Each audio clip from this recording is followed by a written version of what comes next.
जय जयाजी परमहंसा संत बाळकृष्णा राजसा कृपा सिंधू चिद्विलासा नमन तुम्हासी साष्टांगी परमहंसा मी अभागी ऐसे पुण्य न च मम भाग्यी भुकेला कृपा सावली लागी इतुके तरी देईदान सद्गुरुनाथ महाराज।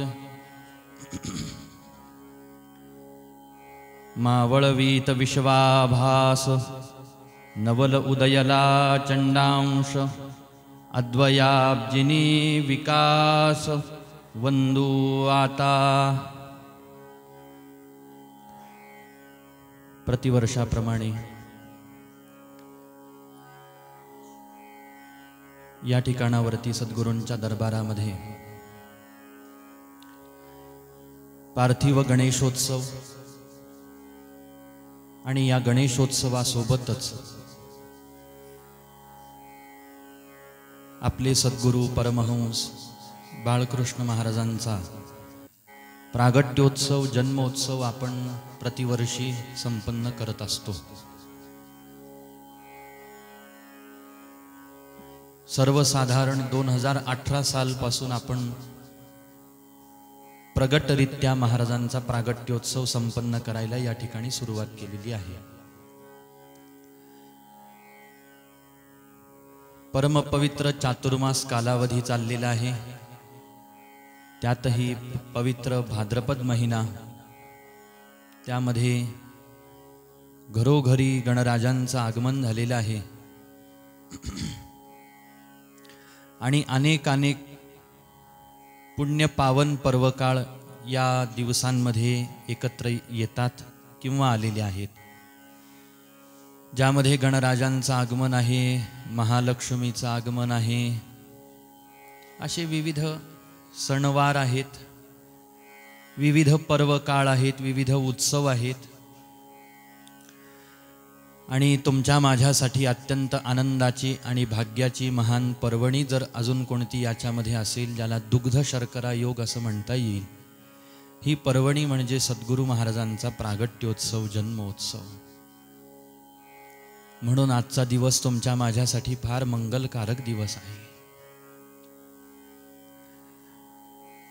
याची जाणीव कितपत आपल्या मनाला आहे, इतरांबद्दल समोर बसलेल्यांबद्दल मी म्हणत नाही, परंतु हा दिवस आपल्याकरता किती मंगलकारक आहे हे मी जाणू शकत नाही, पण मंगलकारक आहे ही नक्कीच गोष्ट आहे। आजचा दिवस आपल्यासाठी अत्यंत भाग्याचा आहे, महान पर्वणीचा आहे, हे तितक्या पूर्ण अंशाने मी जाणत नसलो तरी सुद्धा एवढी तर मनाला जाणीव आहे की हा अत्यंत पुण्य पर्वकाळ आहे, पवित्र दिवस आहे की आजच्या दिवशी आपले गुरु महाराज या भूमंडलावरती अवतीर्ण झाले। आपण सारेजण नेहमी ऐकत असतो की ज्या दिवशी भगवंत जन्म घेतात तो दिवस, ज्या दिवशी साधू संत जन्म घेतात तो दिवस, ज्या देशामध्ये ते जन्म घेतात तो देश, तो गाव, आणि ज्या कुळामध्ये ते जन्म घेतात ते कुळ, हे सगळं पवित्र असतं। एक गोष्ट पुन्हा एक वाक्याने आपल्याला लक्षात घेणं आवश्यक आहे, जिथं देवाचा आणि जिथं साधूचा संबंध येतो तिथं पावित्र्य असतं, तिथं पवित्रता असते। याच वाक्याला उलट सुलट करून पाहायचं, जिथं साधू आणि देवाचा संबंध येतो तिथं पावित्र्य असतं, आणि जिथं पावित्र्य असतं तिथं देवाचा आणि साधूचा संबंध येतो। काहीतरी पुण्य असेल नाटू भट्टांचं, काहीतरी पुण्य असेल ललिता देवीचं, आणि काहीतरी पुण्य असेल बाबरे गावाचं, की त्या भूमीवरती कधी काळी कोणीतरी सत्पुरुषांचं पाऊल किंवा काहीतरी पुण्यकर्मानुष्ठान घडलं असेल की त्या गावामध्ये, त्या भूमीमध्ये अशी महान विभूती त्या ठिकाणी जन्माला आली. म्हणून ही अत्यंत महत्त्वाची गोष्ट आहे, अत्यंत आनंदाची गोष्ट आहे, महान पर्वणी आहे. आणि देवाचा जन्मोत्सव आणि संतांचा जन्मोत्सव किंवा जयंत्योत्सव साजरा करायला पाहिजे. नाथ महाराजांनी भागवतामध्ये याच्यावरती काही ओव्यांमध्ये प्रकाश टाकला की भक्त भाविकांनी वर्षामधून जेवढे देवाच्या जन्माचे उत्सव असतात तेवढे उत्सव अत्यंत हर्षोल्लासाने संपन्न केले पाहिजेत. ही जी आपण सजावट करतो, या सजावटीच्या निमित्ताने देवाला जे उपहार अर्पण केले जातात, खाण्यापिण्याचे जे काही पदार्थ अर्पण केले जातात, गुरु महाराजांसाठी जी आसन सज्जता केली जाते, किंवा नवीन पद्धतीनं रोज जसे देव असतात तसं न ठेवता अजून त्याच्यामध्ये काहीतरी आपण त्याला सामान्य भाषेत सुशोभीकरण असं म्हणू, जसं तोरण लावणे, हार लावणे वगैरे, ह्या ज्या काही गोष्टी आहेत ह्या उत्साहवर्धक आहेत, आपल्या मनातल्या सात्विकतेला बळ देणाऱ्या असतात. आणि या माध्यमातून आपल्याला आपल्या देवाचं वैभव प्रगट करायचं असतं, आपल्या गुरु महाराजांचं वैभव प्रगट करायचं असतं, एक भाग. दुसरा भाग, या माध्यमातून विशेष रूपाने देवासाठी, गुरु महाराजांसाठी काहीतरी करण्याची आपल्याला एक फार मोठी संधी उपलब्ध होत असते. म्हणून या निमित्ताने इकडची वस्तू थोडी जरी तिकडं केली तरी सुद्धा ही खूप मोठी सेवा मानली जाते, खूप मोठी सेवा. कारण असं आहे की हे सगळं करण्याच्या वर्षभर आपण आपल्या देहाचा खूप शृंगार करतो, वर्षभर आपण आपलं घरदार खूप सजवतो. दसरा दिवाळी सारखे सण आले की आपण घर आपलं स्वच्छ करतो की नाही, आपलं घर सजवतो की नाही. परंतु त्या ठिकाणी आपलेपणा आहे, माझेपणा आहे. अर्थात आपलेपणा आणि माझेपणा हा त्या घराच्या संदर्भात आहे, त्या वस्तू पदार्थांच्या व्यक्तीच्या संदर्भात आहे. म्हणून आपण ते घर आनंदाने सजवतो, नटवतो, स्वतःचा शृंगार करतो, घरादाराचा शृंगार करतो. तिथं आपलेपणा आहे, तिथं ममत्व आहे आपलं. पण ते ममत्व जड वस्तूमध्ये आपलं आहे. आता याच्यातला दुसरा भाग असा आहे की संस्कृती आणि परंपरेनेच आपल्याला ते सांगितलेलं असल्यामुळे दसरा दिवाळी सारखे सण आले की घरदार त्या निमित्ताने आवरलं जातं, स्वच्छ होतं. आणि जे की झालं पाहिजे, सदाचार नियमामध्ये असं सांगितलं गेलं की ज्या वास्तूमध्ये आपण राहतो ती वास्तू आपल्याला पवित्र आणि स्वच्छ आणि शुद्ध ठेवता आली पाहिजे. आपण नेहमी ऐकतो सारेजण, आपण ज्या घरामध्ये राहतो ना ते घर आपलं नाही, मी ज्या घरात राहतो ते घर माझ्या गुरु महाराजांचं आहे, मी ज्या घरात राहतो ते घर माझ्या भगवंताचं आहे. कधी काळी घर सजवायची आणि कधी काळी घर स्वच्छ करायची वेळ आली ना, हे माझ्या गुरु महाराज इथं येतील किंवा येतात म्हणून मी स्वच्छ आणि शुद्ध ठेवतोय बरं का. ही जर भावना धारण केली ना तर ते माईक जगताचं असलेलं घरदार शुद्ध स्वच्छ ठेवण्यात आणि त्याच्यासाठी जो वेळ आपला जातो ना, तर तो दोष आपल्याला कदाचित लागू शकणार नाही, जर भावना तशी आपल्याकडून शुद्ध ठेवण्यात आली तर. जशी शबरी माता आपलं कुटिया झाडते, स्वच्छ ठेवते, का तिला कुटियेचं आकर्षण आहे, ती पायघड्या घालते, स्वतःसाठी घालते, घर स्वच्छ ठेवते, स्वतःसाठी नाही. महाराज, माझे रामप्रभू कधीतरी या वाटेनं येणार आहेत ना, तो रस्ता माझा स्वच्छ पाहिजे. ज्या घरामध्ये आल्यानंतर माझे प्रभू बसणार आहेत ते आसन स्वच्छ पाहिजे, ते घर नीट नेटकं सुव्यवस्थित सुंदर.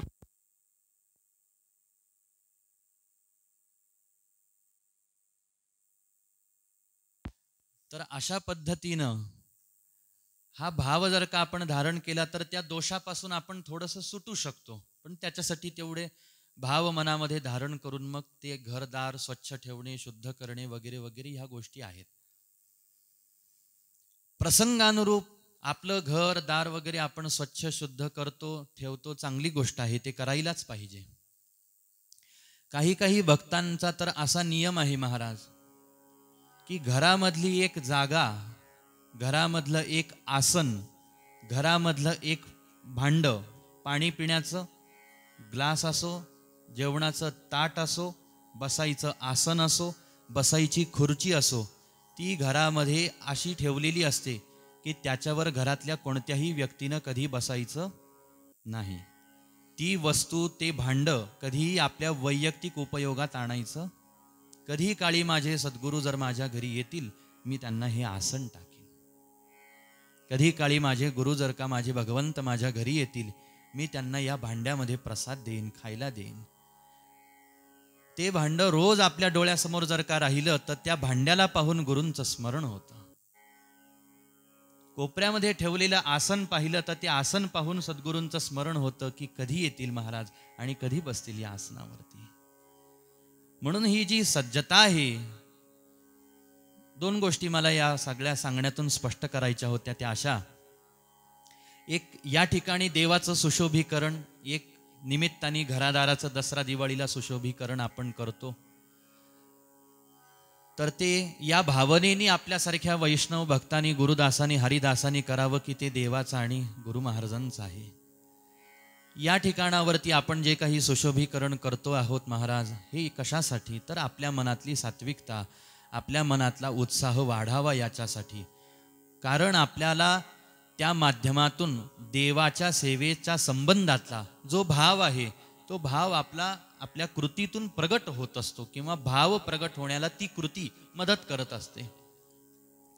म्हणून हे सगळं नाथ महाराजांनी असं सांगितलं की अत्यंत आनंदाने आणि हर्षोल्लासाने देवाचे जयंती उत्सव साजरे करायला पाहिजेत, हा मुद्दा होता. आणि यामध्ये आपण गुरु महाराजांचा प्रागट्योत्सव संपन्न करत आहोत. फार मोठी आनंदाची आणि महापर्वणी आहे ही. मागही एकदा याच गणपतीच्या प्रवचनामध्ये असं वाक्य आलं होतं की गणेशोत्सव आपल्याला करायचा आहे, ही प्रेरणा गणेशोत्सव करण्यासाठी नसून महाराजांचा प्रागट्योत्सव व्हावा याच्यासाठी गणराजांनी गणेशोत्सव करण्याची बुद्धी दिली. आणि ज्यावेळेला गणेशोत्सव 16 आणि 17 2 सालामध्ये पूर्ण झाला, त्यावेळेला त्या 2 वर्षाच्या सेवेनी ही बुद्धी प्राप्त झाली की याच काळात आपल्या गुरु महाराजांचाही जन्म झालेला आहे ना, मग अष्टमीला महाराजांचा उत्सव झालाच पाहिजे. आणि बाबांची तशी प्रेरणा झाली आणि त्यावेळेपासून हा उत्सव आपण संपन्न करत आहोत. मनामध्ये भावना अशी असते की या उत्सवाचं जे स्वरूप आहे, देवाच्या संदर्भातलं असो किंवा गुरु महाराजांच्या संदर्भातलं असो, हे उत्सवाचं स्वरूप उत्तरोत्तर वाढतं असलं पाहिजे. वाढतं सामाजिक दृष्टीनं नाही किंवा प्रतिष्ठेच्या दृष्टीनं नाही, तर आपल्या भावाच्या दृष्टीनं, आपल्या सेवेच्या दृष्टीनं, आपल्या उपचारांच्या दृष्टीनं. कारण उपचारामध्ये खूप प्रकार आहेत, ज्यामध्ये आपण ज्यामध्ये राजोपचार दिले जातात देवाला, गुरु महाराजांना, त्याचं स्वरूप आता आपण विस्ताराने पाहणार नाही.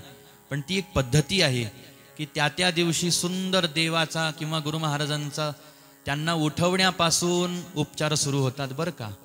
पदगायन करून देवाला आणि गुरु महाराजांना उठवायचं. उठवण्यापासून शृंगार सुरू होतात. गुरु महाराजांचं विधिवत स्नानशालेत आगमन, म्हणजे दंतधावन सुद्धा विधी आहे देवाच्या पूजेमध्ये. देवाचे रोज दात घासले पाहिजे, देवाला आरसा दाखवला पाहिजे. हे सगळे उपचार अनेक ठिकाणावरती होताना आपल्याला दिसतात.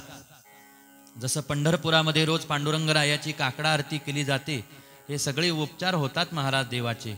आपल्या देवाच्या 3-3, 4-4 वेळेला पूजा होतात पंढरपुरात. अशा ते पूजेचं स्वरूप. आणि मग महाराजांना उठवणे, आणि पहा हे सगळं होताना सगळे भक्तांची उपस्थिती तिथं पाहिजे की सगळे भक्त आदराने अगदी सगळी सामग्री आपल्या हातामध्ये घेऊन महाराजांना सावध करतात. महाराजांना जणू हाताला धरून आणतात, बसवतात, स्नान घालतात, उठणं लावतात, पंचामृताने अभिषेक घालणं वगैरे वगैरे, हे सगळे उपचार. मग त्यांच्यासाठी सुंदर आसन व्यवस्था, बसो की न बसो, कारण आपल्याला काय माहीत ते आसनावर बसणार आहेत की नाही. आपण आसन सज्ज करून ठेवावं आणि त्यांनी पलीकडं तिकडं जाऊन बसावं नसता, खाली जाऊन बसावं नसता, रोडवर जाऊन बसावं, कारण आपल्या महाराजांची वृत्ती ही तशी आहे. आसन मांडून दिल्यानंतर आसनावर ते बसतीलच अशी त्यांची वृत्ती नाही, ते पळतील. आपल्या महाराजांच्या लीला आठवण्याचा प्रयत्न करून अशी कल्पना करू आपण की आपल्या महाराजांना आपण म्हणतो बसा आंघोळीला आणि ते पळत निघाले. मग पळावं आपण त्यांच्या पाठीमागं, जसं आपण हरिराम बाबांना धोतर घालायला पळालो होतो. बाबांनी सांगितलं, म्हटले आपल्याला यावेळेला हरिराम बाबांना हे सगळं द्यायचं आणि मग नवं कोरं धोतर वगैरे घेऊन ते खायला प्यायला पदार्थ दिले. आईनं सांगितलं जा रे पोरांनो. महाराजांना धोतर, सुरुवातीला असं वाटलं की ते धोतर हातात द्यायचा, निमित्ताला आहेर करतो आपण, मांडीला लावा द्या खाली ठेवून. बाबा म्हटले नाही, ते गुंडाळा घाला म्हटले त्यांना. आणि जे आम्ही दोघं पळत निघालो, मी आणि विठ्ठल, महाराज पुढं. तर असं झालं, अशी त्यांची वृत्ती. तर अशा पद्धतीनं सुंदर अतिशय उल्हासाने आणि उत्साहाने आपला हा सोहळा साजरा करण्याचा प्रयत्न या ठिकाणावरती आपण करत आहोत.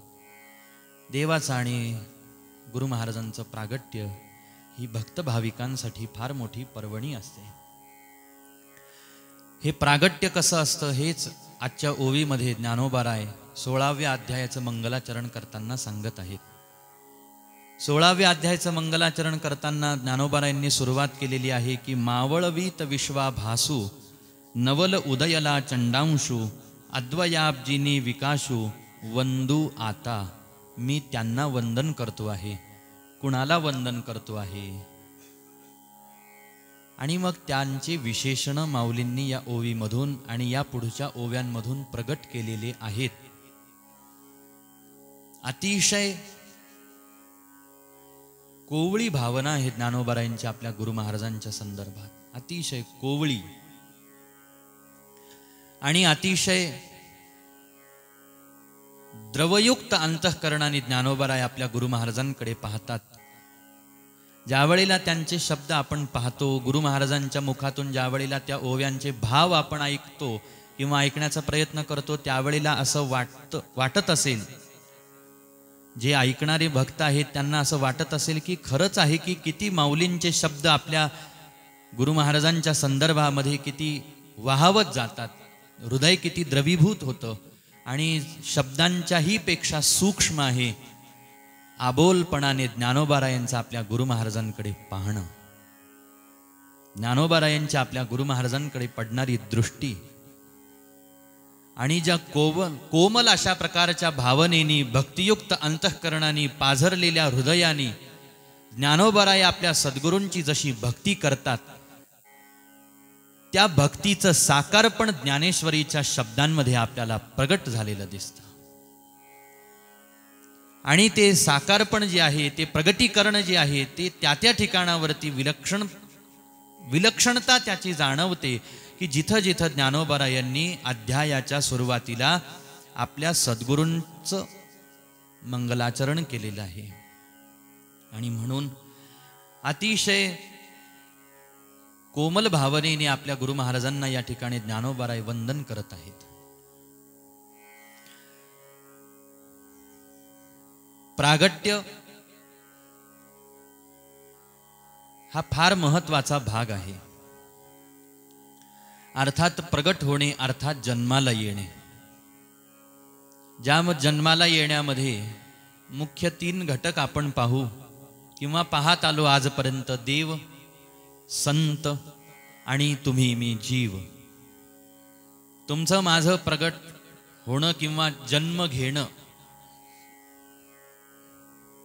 आपण या संसार पाशामध्ये अडकलेलो आहोत, 84 लक्ष योनीच्या फेऱ्यामध्ये अडकलेलो आहोत. म्हणून पुन्हा पुन्हा आपल्याला जन्माला यावं लागतं आहे.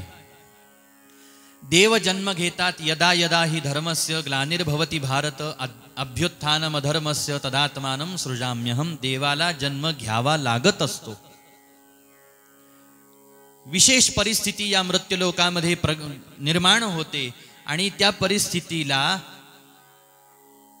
सुदुरुस्त करण्यासाठी भगवंताचा अवतार होत असतो. परित्राणाय साधूनाम विनाशाय च दुष्कृताम धर्म संस्थापनार्थाय संभवामी युगे युगे. मी अविवेकाची काजळी फेडून विवेक दीप उजळी.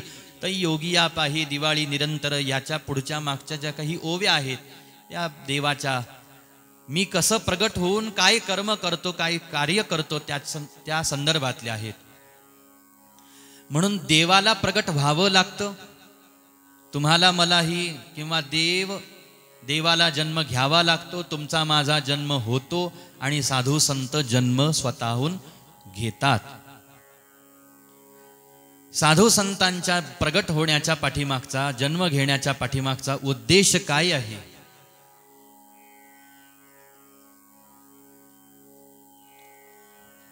जसं तुम्हाला मला कर्माचं बंधन आहे आणि कर्माचे भोग भोगावे लागत असतात, म्हणून तुम्हाला मला जन्म घ्यावा लागतो. जन्माला येण्यासाठी 84 लाख योन्या तुम्हाला मला आहेत. जे काही पाप पुण्य आपण केलेलं आहे ना, त्या कर्माचे भोग भोगण्यासाठी आपल्याला जन्म घ्यावा लागतो. तसा साधूला घ्यावा लागतो का? याचं उत्तर आहे तसा साधू संतांना जन्म घ्यावा लागत नाही. देवाला तसा जन्म घ्यावा लागतो का? तर देवालाही तसा जन्म काही कर्माच्या फलभोगासाठी घ्यावा लागत नाही. देवाच्या जन्माचं एक विशिष्ट कारण सांगितलेलं आहे. आपण नेहमी कथेत ते कारण ऐकतो. आपल्या जन्माच्या पाठीमागचं एक कारण आहे. ते कारण कर्मबंधनामध्ये आपण गुंतलेलो आहोत म्हणून ते कारण आहे. आणि साधूंच्या प्रागट्याच्या किंवा जन्माच्या किंवा अवताराच्या पाठीमागच्या कारणाचा जर का विचार केला तर ते कारण नसताना सुद्धा उत्पन्न करतात आणि जन्म घेतात. त्यांच्या जन्माच्या पाठीमागचा हेतू काय आहे याचं एका वाक्यामध्ये आपल्याला उत्तर मिळवून घ्यायचं असेल तर त्यांच्या जन्माच्या पाठीमागचा हेतू तोच आहे जो हेतू सूर्याच्या प्रगट होण्याच्या पाठीमागचा आहे. लक्षात आलं?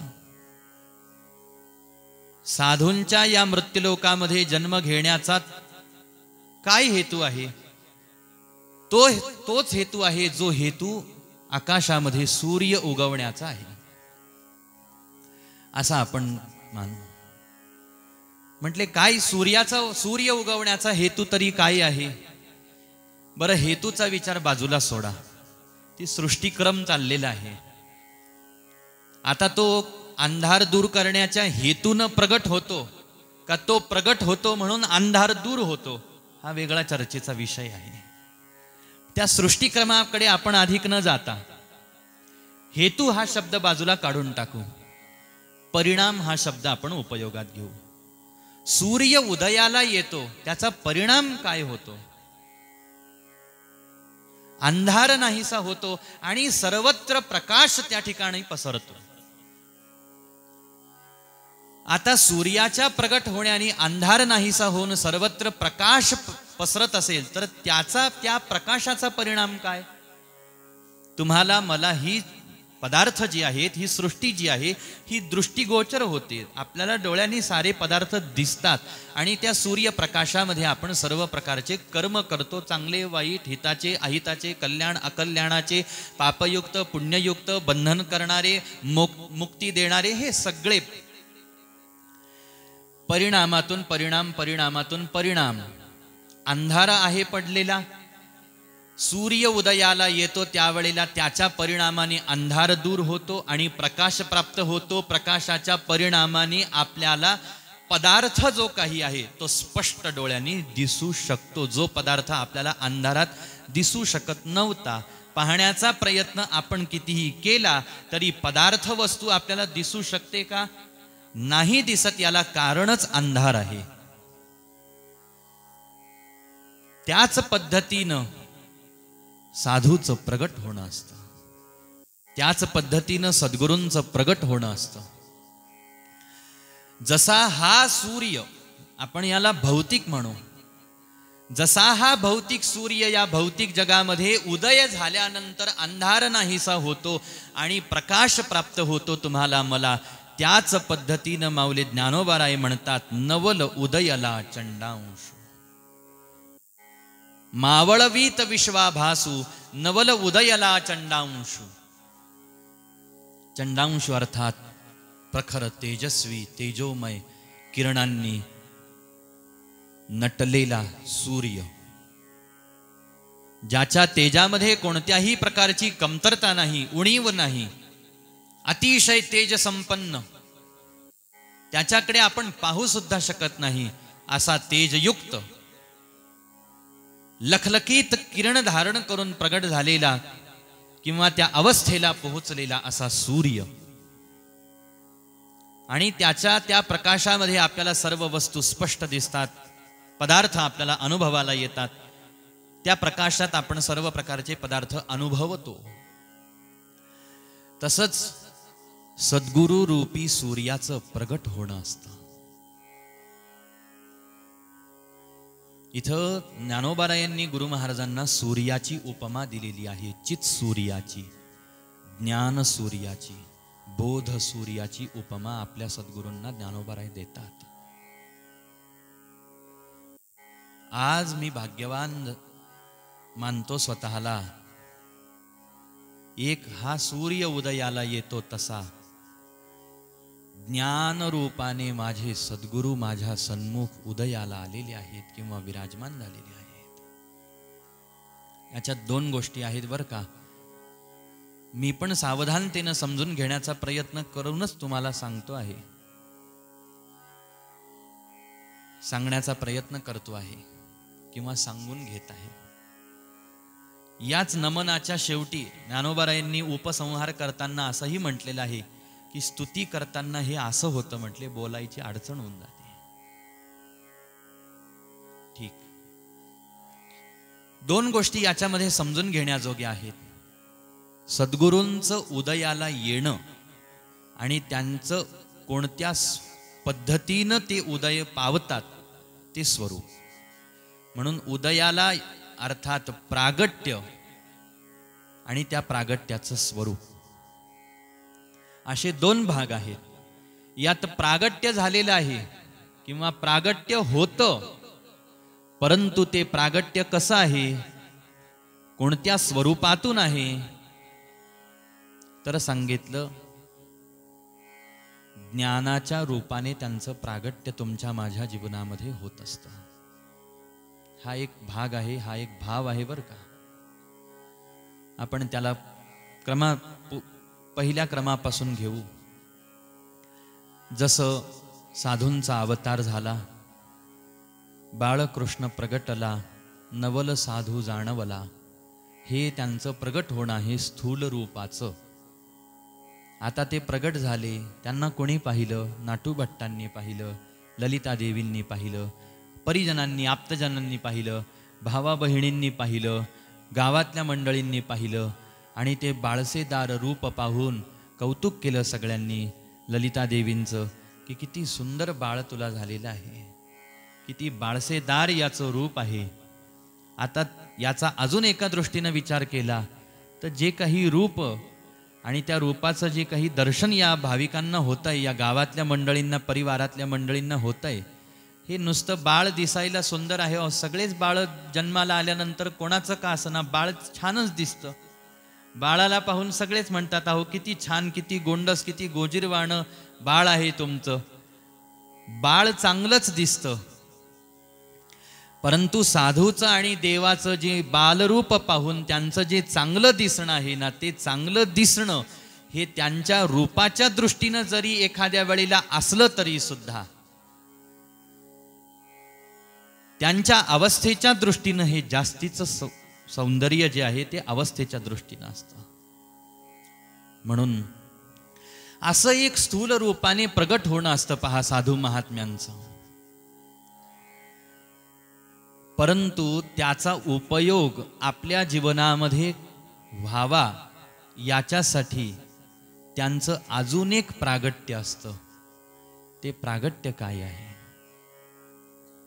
त्यांच्याकडे असलेल्या ज्ञानाचा आपल्याला लाभ प्राप्त व्हायला लागणे म्हणजे त्यांचं आपल्या जीवनामध्ये प्रगट होणे, हे साधूचं दुसरं प्रागट्य. लक्षात आलं का? साधू तर असेही जन्माला येतात. वर्णन असं आलेलं आहे ग्रंथामध्ये, भक्तिशास्त्रामध्ये, की पृथ्वीवरती मृत्यूलोकामध्ये साधू नाही असा काळ नाही, अशी कोणती वेळ नाही, असा कोणता समय नाही आणि अशी कोणती जागा नाही की जिथं साधू नाही. सदा सर्वत्र सर्व काळ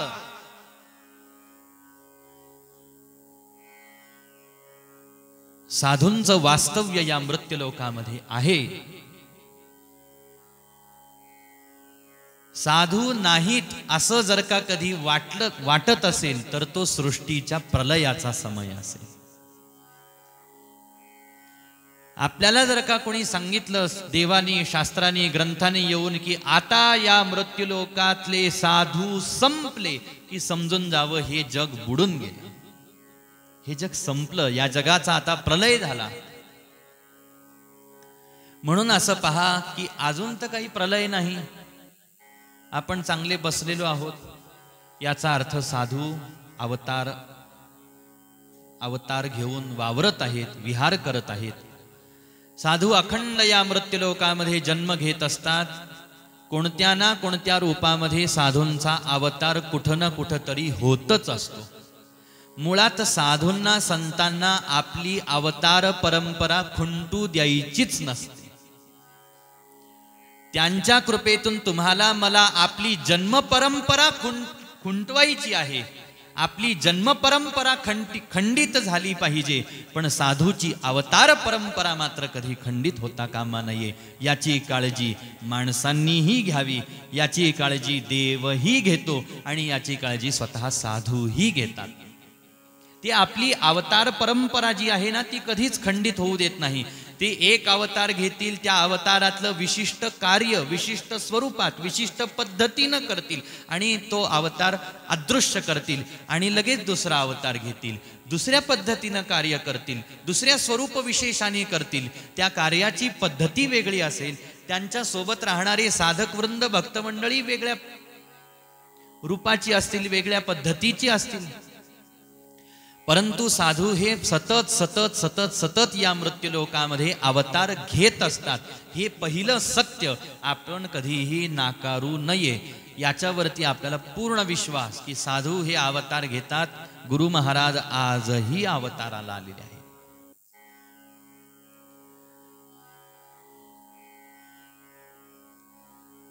काही साधूंच्या संबंधामध्ये, काही संतांच्या संबंधामध्ये अधिकारी संतांनी लिहून ठेवलं, म्हणून त्यांची चरित्र पाहिल्यानंतर आपल्याला कळतं की यांचा मागचा अवतार कोणता होता, मधला अवतार कोणता होता, आताचा कोणता आहे, पुढं कोणता होईल. अशी सगळी ही अवतार परंपरा जी आहे महाराज, ही कधीही खंडित होत नसते. साधू अखंड वावरत आहेत, विहार करत आहेत. परंतु नाथ महाराजांनी अजून एका ठिकाणावरती काही ओव्या आपल्या खर्च केल्या, ज्या ओवीमध्ये महाराज सांगतात, आणि त्याच ओव्यांच्या संदर्भामध्ये असं सांगितलं, ज्या ओव्यांमध्ये जीवनमुक्त महापुरुषाची लक्षणं सांगितलेली आहेत. त्याचा उपसंहार करताना, शेवट करताना नाथ बाबांनी असं सांगितलं की हे लक्षणं आम्ही किती जरी ग्रंथातून, ओव्यातून असे सांगितले तरी सुद्धा एक गोष्ट यातली पहिली सत्य आहे की हा असे साधू आहेत, विहार करत आहेत, साधू वावरत आहेत. पण याच्यातली अजून एक दुसरी सूक्ष्म गोष्ट आहे की अशा साधूचं दर्शन सहज नाही, अशा साधूची भेट सहज नाही. ही दुसरी सत्य गोष्ट आहे. असे साधू असले तरी सुद्धा आपल्याला कायमच दिसतील असं नाही, ते विरळे दिसतात, हे सत्य आहे. आणि तिसरं सत्य आहे की असे साधू असले तरी, वावरत असले तरी, विहार करत असले तरी आपल्याला ओळखायला येऊ शकत नाहीत सहजासहजी. हे तिसरं सत्य आहे. यदा कदाचित कधी काळी काहीतरी पुण्यकर्माच्या परिणामाने आपल्या मनाला ही जाणीव झाली की हे साधू आहेत आणि आपण त्यांना एक वेळेला नमस्कार केला आणि नंतर विसरून गेलो, तर हे त्याच्यापेक्षा पुढचं चौथं सत्य आहे की साधू म्हणून जरी नमस्कार केला तरी त्यांची कृपाश्रित आपण होऊ शकत नाही. याचा अर्थ त्यांच्या जवळ असलेली कृपा साऱ्यांच्याच पदरामध्ये पडेल असं नाही. हे चौथं सत्य आहे. आता यातलं कोणतं सत्य आपल्या जीवनामध्ये उतरलं पाहिजे? सगळेच्या सगळे सत्य आपल्या जीवनामध्ये उतरले पाहिजेत ना, म्हणून आजचा प्रागट्योत्सव आपण करत आहोत. सद्गुरुनाथ महाराज हे सगळे सत्य त्या त्या सत्याच्या जागेवरती सत्यत्वाने आपल्या जीवनामध्ये साकार झाले पाहिजेत, तर गुरु महाराजांचं प्रागट्य कसं होतं त्याची अनुभूती आपल्याला होईल. याच्यामध्ये एक त्यांचं प्रागट्य झालं, मग चरित्र भाग असा आपण पाहतो. आता आपल्या गुरु महाराजांचं प्रागट्य आहे म्हणून आपल्या गुरु महाराजांच्या चरित्राचाच आपण दाखला घेऊ. बाकी कोणत्याही संताचं उदाहरण डोळ्यासमोर आपण घेऊ शकतो. आपेगावला माऊली ज्ञानोबाराय प्रगट झाले, पैठणामध्ये नाथबाबा प्रगट झाले, देहूमध्ये तुकोबारायांचं प्रागट्य झालेलं आहे, पंढरपुरामध्ये नामदेवरायांचं प्रागट्य झालेलं आहे. अशी सगळी ही संत मंडळी जिथं तिथं आपापल्या जागेवर जन्माला आलेलीच आहे. ठीक, स्थूल रूपाने सामान्य पद्धतीनं त्यांचं प्रागट्य झालं. चरित्र भाग आपण साऱ्यांनी पाहिला. महाराजांनी विधीपूर्वक अजाणतेपणामध्ये ज्यावेळेला होते लहान वयात त्यावेळेला खेळ खेळायचे. खेळ खेळताना देवाचं पूजन करणे हा त्यांचा खेळ असायचा. पूजन करायला त्यांना मूर्ती वगैरे असं काही व्यवस्था नव्हती, म्हणून केरसुणी हे ठेवून महाराज पूजा करायचे. जे काही शिळं पातळ तुकडे वगैरे घरात असतील त्याचाच नैवेद्य त्या देवाला दाखवायचे आणि आईला हाताला धरून घेऊन यायचे. आई चल ना, माझी पूजा पहा ना. तर आई काही कामात असायचे. तर आता लेकरू कधी हट्ट करतं, वैतागून जाते आई, तर आई जराशी महाराजांना दूर लोटायची. असं झटकून दिलं महाराजांना की महाराजांना वाईट वाटायचं. मग महाराज रुसून बसायचे आणि मग आपला बाळ रुसून बसला हे ललिताबाईंनी पाहिलं की लगेच त्यांचं अंतःकरण कसं पगळून जायचं. बाळाला असं रुसून फुगून बसलेलं पाहिलं की लगेच हातातलं काम सोडून आई यायची. हा चल बाळा, काय काय दाखवायचं तुला मला? हे बघ आई, मी पूजा केली. आणि मग ती केलेली पूजा दाखवायची, ते शिळे पाते तुकड्यांचा प्रसाद दाखवायचा. अशी त्यांची ती बालवृत्ती, त्यांचा असा खेळ लहानपणापासून. म्हणजे पुढं चालून व्यक्ती हा शब्द वापरतो बरं का, पुढं चालून या व्यक्तिविशेषाच्या जीवनामध्ये काय घटना घडणार आहेत हे फक्त दैव जाणत आहे, बाकी कोणाला माहीत नाही.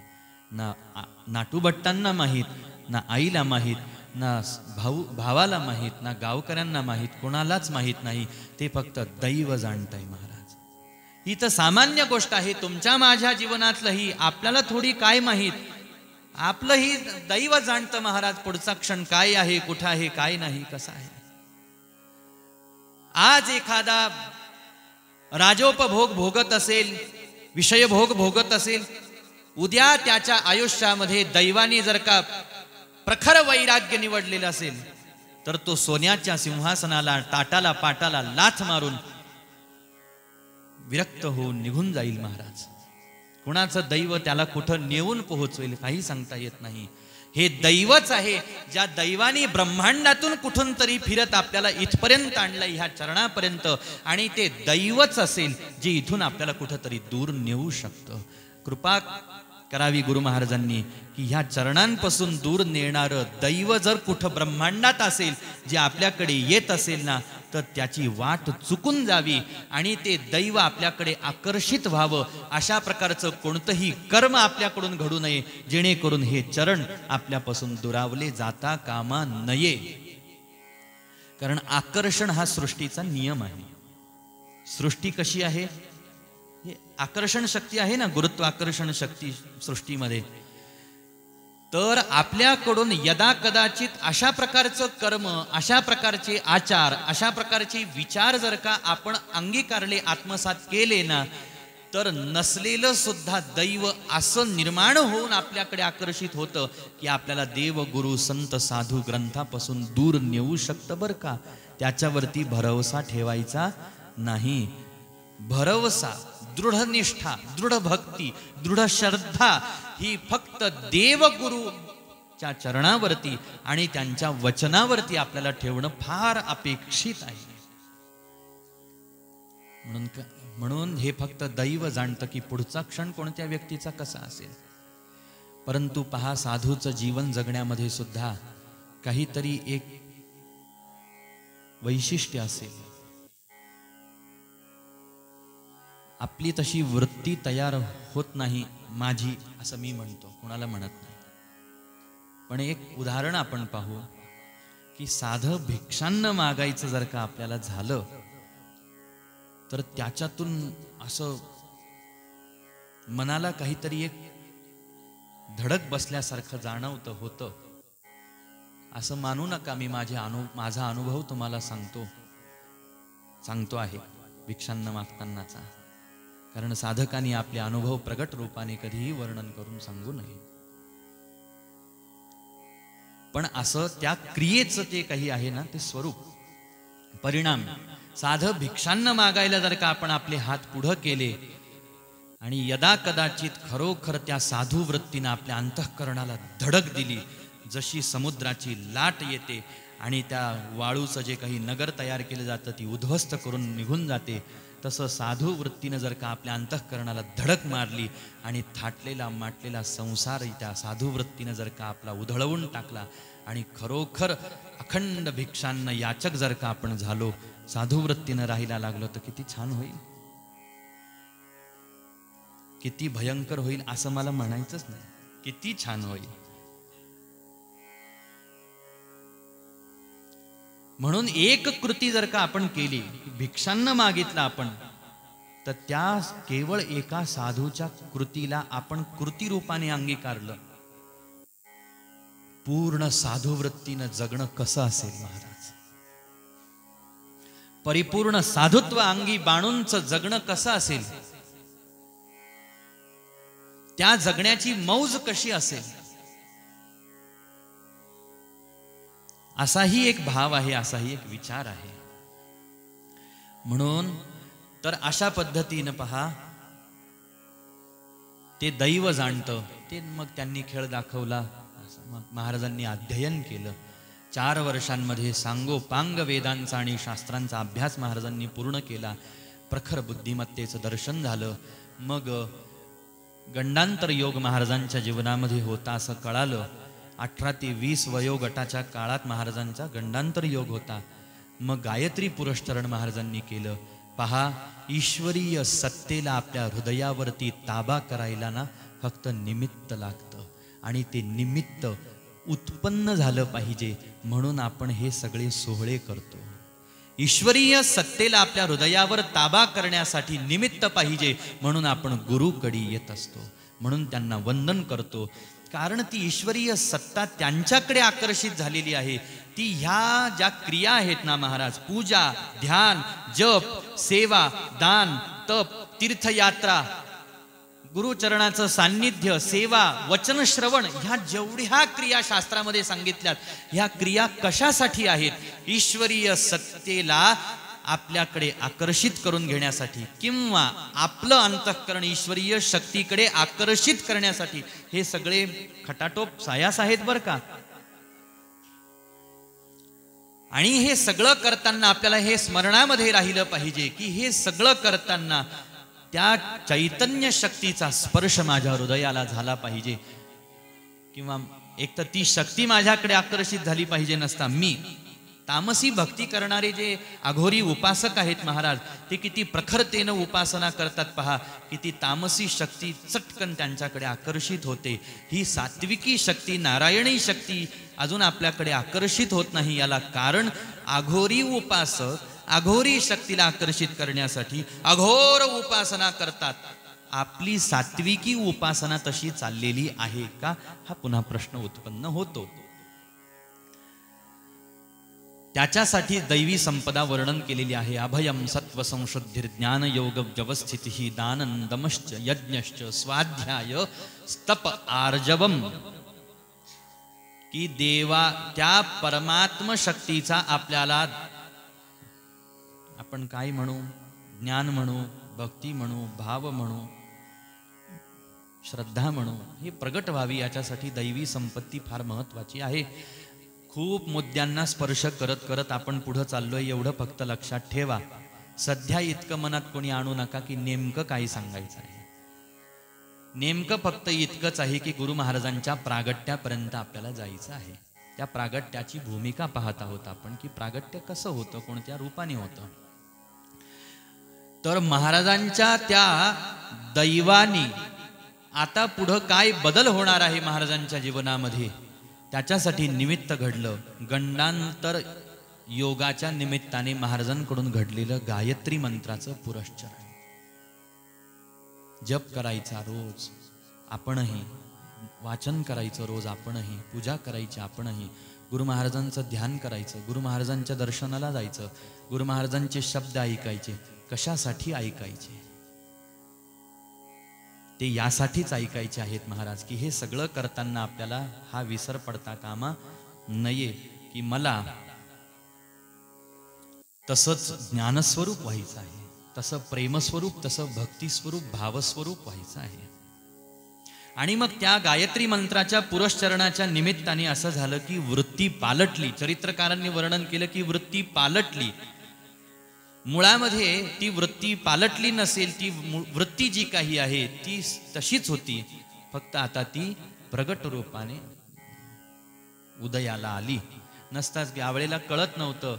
आपण जसे दगड माती खेळतो तसे ते पूजाच करत होते महाराज. आता फक्त त्याला एक निमित्त भेटलं आणि महाराजांची तीर्थयात्रेची इच्छा झाली. महाराज तीर्थयात्रेला गेले.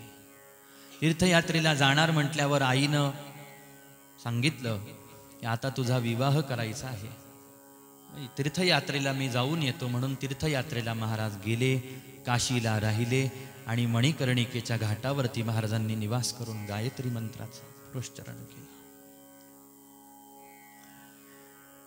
आणि मग अशी सगळी तीर्थयात्रा करता करता महाराज विरक्त दशेमध्ये जायला लागले. आपल्याला ईश्वरीय सत्तेकडे आपल्या साधनेच्या परिणामाने गुरुवाक्याने ज्या वेळेला आपण जायला लागतो ना, अंतर्मुख आपली वृत्ती व्हायला लागते ना, त्यावेळेला आपल्याला त्या वृत्तीतून सावध करणारे किंवा बेसावध करणारे जे काही घटक पदार्थ आहेत त्यांच्यापासून आपण अंतर ठेवलं पाहिजे, अंतर राखलं पाहिजे. आणि म्हणूनच साधकाला एकांत वास सांगितला, उपाधिरहित होऊन तीर्थाचा निवास करायला सांगितला.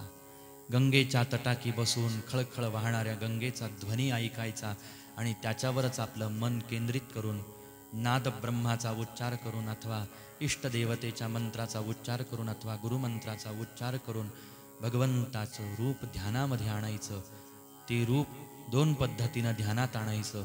भागवतकारांनी शुकदेवजी महाराजांनी राजा परीक्षितांना त्या दोन रूपाच्या त्या दोन ध्यानाच्या पद्धती सांगितल्या. एक रूप ध्यान आणि एक स्वरूप ध्यान. रूप ध्यान राम कृष्ण श्री हरी पांडुरंग हे रूप ध्यान आहे आणि स्वरूप ध्यान परब्रह्माला, त्या परब्रह्म तत्वाला अनुलक्षून जे केलं जातं, त्या स्वरूपाला अनुलक्षून केलं जातं ते ध्यान करायचं. तसंच महाराजांचं झालं. ते तिथं मणिकर्णिकेच्या घाटावर होते. परिवार नाही, कोणी इष्ट मित्र आप्त संबंध नाही, काही नाही. आणि त्याच्यामुळे झालं असं की ती विरक्त दशेकडे जाणारी जी वृत्ती होती ना, तिला अशी मोकळी वाट भेटली, खुली वाट. आणि महाराज विरक्त दशेमध्ये गेले. चित्तवृत्ती शांत झाली. हैदराबादला आले. कोणीतरी नातेवाईकांमध्ये पाहिलं की अरे हा तर नाटूभट्टांचा मुलगा आहे. निरोप आला. नाटूभट्ट पुत्र भेटीसाठी व्याकुळ झाले होते आणि म्हणून धावत पळत हैदराबादला आले आणि बाळकृष्णाची चर्या पाहिली. पण माहीत होतं की ज्या वेळेपासून बाळकृष्ण घर सोडून गेला, याची आई म्हणजे माझी धर्मपत्नी ललिता ही बेसावध झालेली आहे. तिची चित्तवृत्ती अशांत झाली. नाटूभट्ट हे स्थिर वृत्तीचे आहेत. ललिता देवी ज्या आहेत ह्या पुत्र ममतेमध्ये, पुत्र मोहामध्ये आहेत. साहजिक आहे, ती आई आहे. पण नाटूभट्टांनी ज्या वेळेला महाराजांची दशा पाहिली, लक्षात आलं की आपला बाळ पहिल्यापेक्षा जरासा शांत झालेला आहे.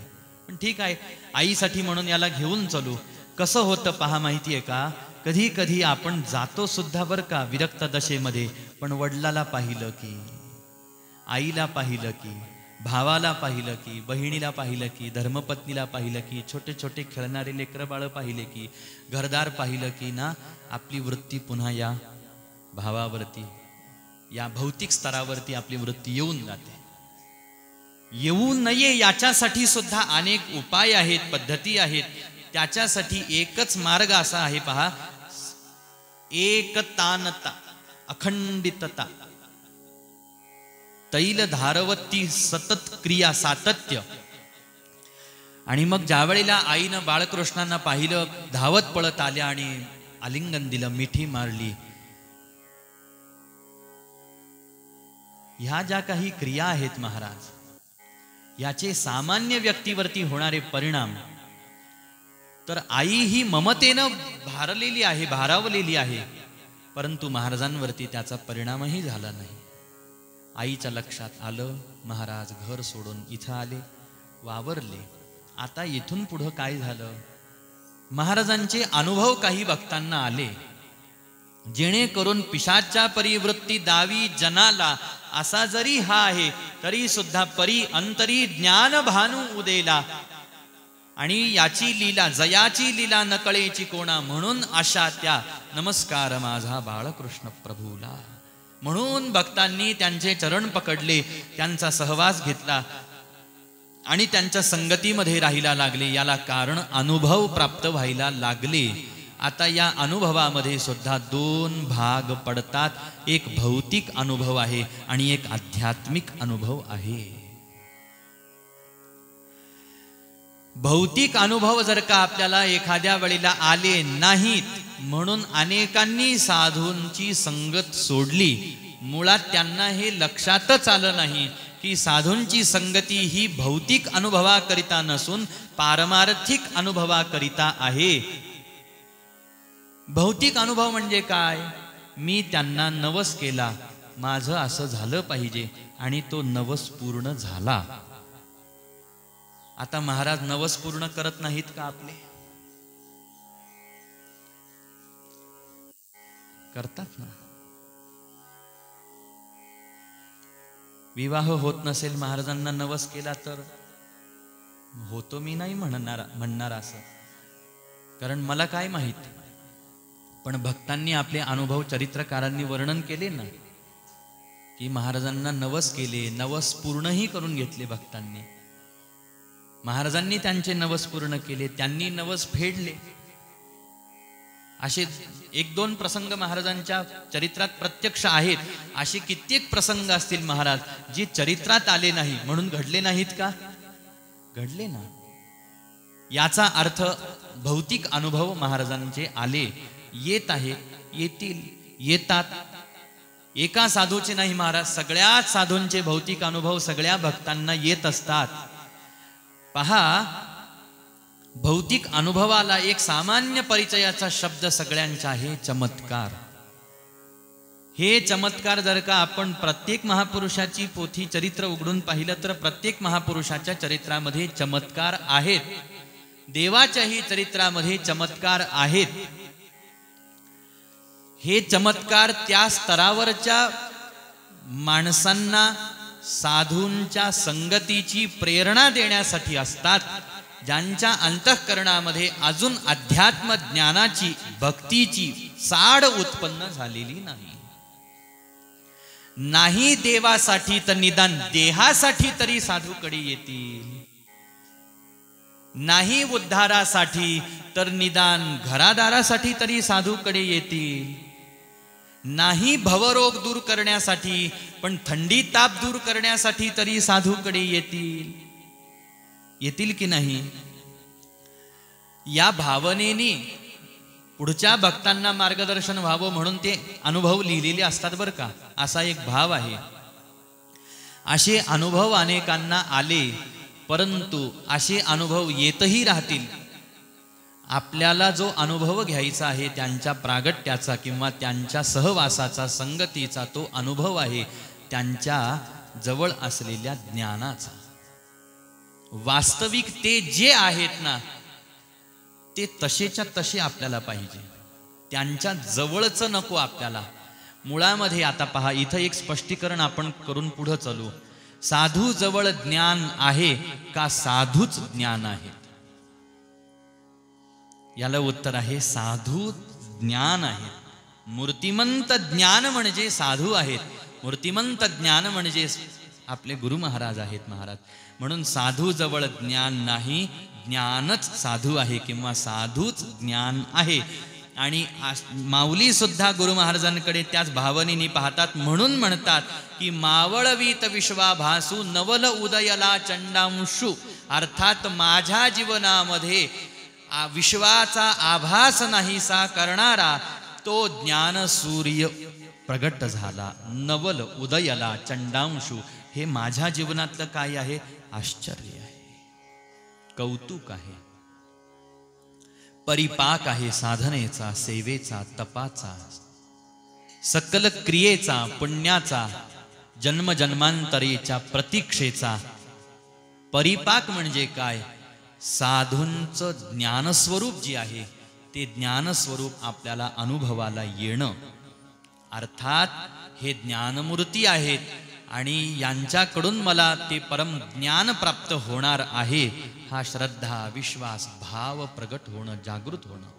म्हणून इथपर्यंत आपण आलो की त्यांचे अनुभव सगळ्यांना आले, येतात महाराज. पण त्या अनुभवापर्यंत आपल्याला थांबायचं नाही, आपल्याला पारमार्थिक अनुभवापर्यंत जायचं. म्हणून भागवत धर्मामध्ये हे जे काही भौतिक चमत्कार आहेत ना, ह्या चमत्कारांना तितकंसं महत्त्व दिलं जात नाही. अलीकडे माणसांची अशी भाषा यायला लागली की संत चमत्कार करत नाहीत किंवा आम्ही चमत्कार मानत नाही. महाराज लोकांची सुद्धा अशी भाषा आहे की आम्ही चमत्कार मानत नाहीत. अहो, आपल्या मान्यानी आणि न मान्यानी चमत्काराचं अस्तित्व आहे का? जसं सूर्य उदय पावल्याने प्रकाश आपोआपच प्रगट होतो, तसं देव आणि साधू ह्या विलक्षण विभूती आहेत. त्यांच्या सहज कृतीतून सुद्धा चमत्कार प्रगट होतो. हो, फक्त त्याचं वैशिष्ट्य इतकंच आहे संप्रदायाचं, भागवत धर्माचं, वैष्णव धर्माचं, की आपण भौतिक चमत्कारात गुंतून पडू नये, इतका फक्त त्यातला भाव आहे. कारण काय? ह्या सगळ्या संत मंडळींना ना आपल्याला ज्ञानाच्या भूमिकेपर्यंत न्यायचं आहे, इथं गुंतवून पडू द्यायचं नाही. तसं तर वर्णन असं केलं भागवतामध्ये की साधना करता करता एक क्षण असा येतो की साधकाच्या चरणी सगळ्या सिद्धी सुद्धा येतात.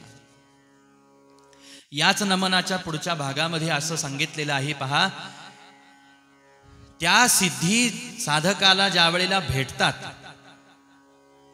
कधी कधी असं होतं की ह्या सिद्धी बाधक असतात, त्याच्यात गुंतून पडायचं नाही आपल्याला.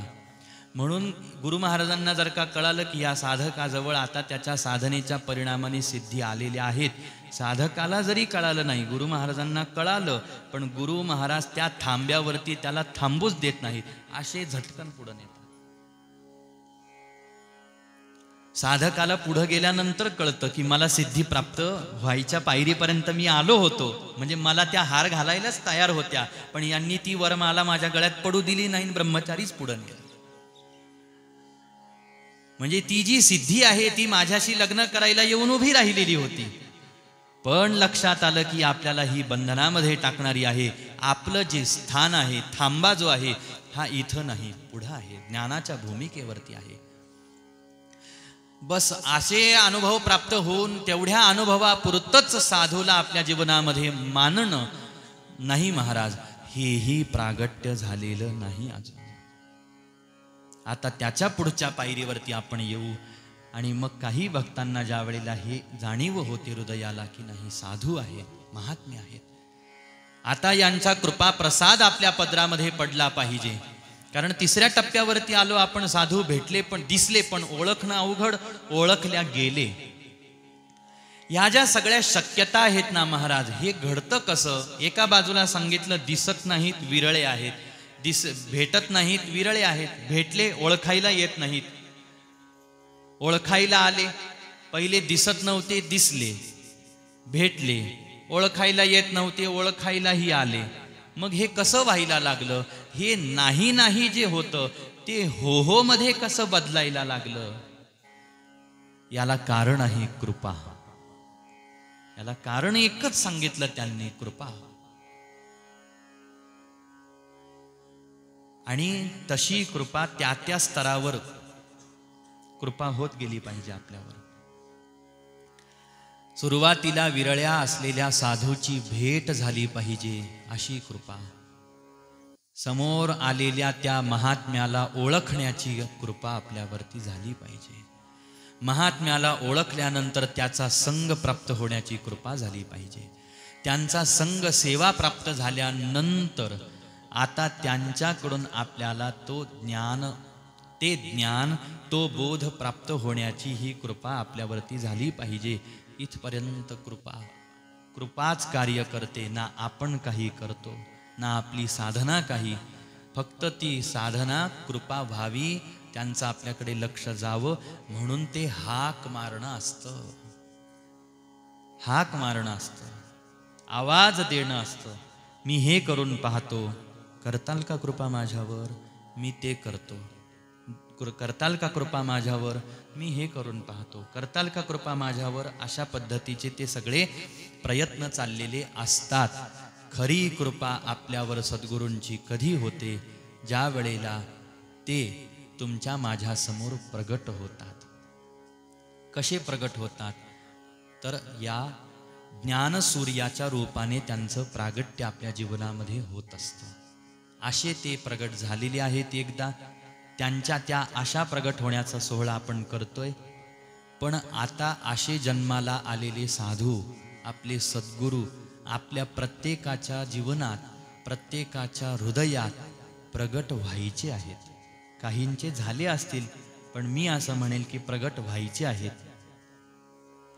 त्यांचं प्रगट होणं कसं? तर ज्ञानसूर्याच्या रूपाने त्यांचं प्रगट होणं. हे माऊलींनी या ठिकाणावरती रूपक केलेलं आहे बरं का. म्हणून आजचा प्रागट्योत्सव किंवा हा जो प्रागट्योत्सव चाललेला आहे हा दोन अर्थाने आहे. एक, त्यांनी जे रूप धारण करून या ठिकाणावरती प्रगट झाले आणि त्यांनी आपल्यासाठी प्रगट व्हावं म्हणून. आता याच्यात अजून एक गंमत अशी आहे, हे आता जे प्रगट झालेत ना हे आपल्यासाठीच आहे. आता जे प्रगट झालेले आहेत ते आपल्यासाठीच प्रगट झालेले आहेत महाराज. परंतु त्यांचा जो अनुभव, त्यांच्या त्या ज्ञानस्वरूपाचा अनुभव किंवा ज्ञानसूर्याच्या रूपाने त्यांचं जे प्रागट्य आहे ते प्रागट्य आपल्या अंतःकरणामध्ये झालं पाहिजे ना. कारण अजून आता इथं एक सांगितलं पहा, हा सूर्य उगवतो, अंधार नाहीसा होतो, प्रकाश प्राप्त होतो, पण त्या प्रकाशात भौतिकच पदार्थ दिसतात. सत्यवस्तू त्याच्यात आपल्याला दिसत नाही. सत्यवस्तू तो आपल्याला दाखवू शकत नाही. सत्य पदार्थ तो प्रकाश आपल्याला दाखवू शकत नाही. आपल्याला जर का सत्यवस्तू पाहिजे असेल, विश्वाचा होणारा आभास नाहीसा करून केवळ आणि केवळ यत्र तत्र सर्वत्र जे जे दृष्टी दिसे ते ते हरिरूप या अवस्थेपर्यंत आपल्याला जायचं असेल ना, तर सद्गुरू रूपी ज्ञान सूर्य आपल्या हृदयामध्ये किंवा आपल्या समोर प्रगट होऊन विश्वाचा आभास नाहीसा करून अद्वय रूप कमळ त्या ठिकाणावरती उमललं पाहिजे. मी तू पण नाहीसं होऊन त्या ठिकाणावरती अद्वैताचा अनुभव आपल्याला प्राप्त झाला पाहिजे. हा अद्वैताचा अनुभव प्राप्त होतो कधी? ज्या वेळेला ज्ञानरूप सूर्य उदय पावतो आणि या ज्ञानरूप सूर्यालाच सद्गुरू म्हणतात. ज्ञानरूप सूर्याचा उदय होण्याचाच हा दिवस किंवा जो दिवस, तो दिवस ज्या दिवशी आपल्याला तो अनुभव प्राप्त होईल.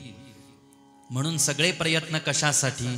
कृपेसाठी आहेत. बरोबर, देवाचा अवतार होतो समष्टीसाठी. प्रभू रामचंद्रांचा अवतार झाला कोणा एकासाठी झाला का? नाही, सगळ्या मानवांसाठी झाला. प्रभू गोपाल कृष्णांचा अवतार झाला कोणा एकासाठी झाला का? नाही, सगळ्यांसाठी झाला. तसं संतही अवतार घेतात. याचं एक प्रकार आपण पाहिला सुरुवातीला की त्यांची अवतार परंपरा अखंड चाललेली आहे. का चाललेली आहे त्याचं उत्तर पाहू आणि पुढं चालू. कृपेसाठी अवतार परंपरा चालू असते. कुणावर कृपा करायला ते अवतार घेतात? तुमच्या माझ्यासारख्या जीवांवर कृपा करायला ते अवतार घेतात. जे ज्या भाषेत ऐकणारे आहेत ना, जे ज्या प्रकारातले ऐकणारे आहेत ना, त्यांना त्या प्रकारातलं समजावून सांगण्यासाठी त्यांचा अवतार. मग वेगवेगळे साधूंनी वेगवेगळे साधन सांगितलेले आहेत असं आपण सामान्य दृष्टीनं पहिल्या पायरीवरती पाहू शकतो.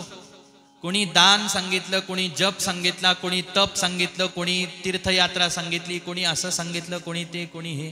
कारण त्यांना ज्या प्रकारच्या माणसांना परमार्थाच्या सद्वाटेवरती ज्या पद्धतीनं आणायचं होतं ती पद्धत त्या साधकांच्या भक्तांच्या समोर ते सांगत असतात. सगळ्यांनाच सगळं सांगितलं जातं, सगळ्याच वेळेला असंही नसतं. त्या वेळेला तो साधक तिथं आला की त्याला ते सांगितलं जातं. हे जे सगळं हे ते बोलणं आहे ना, याला दुसरे शब्द हे असंच बोललं जातं. म्हणून तर अधिकार तैसा दावियेला मार्ग चालो जाता मग कळो येते. म्हणून याला सामान्य दृष्टांत आपण पाहतो. मागही प्रवचनामध्ये बाबांनी सांगितलं होतं की पहिलीतल्या विद्यार्थ्याला 10वीचा अभ्यासक्रम काही दिला जातो का? नाही दिला जात.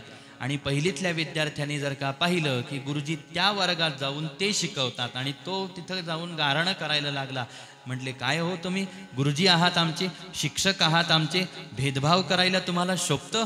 तिथं 10वीच्या विद्यार्थ्यातल्या वर्गांना हा पाठ पढवला, हे तो विषय शिकवला आणि मला हा विषय शिकवतात अननसाचा, पुढे जे काय असेल ते असं शिकवतात. म्हटले मला ते का नाही शिकवत?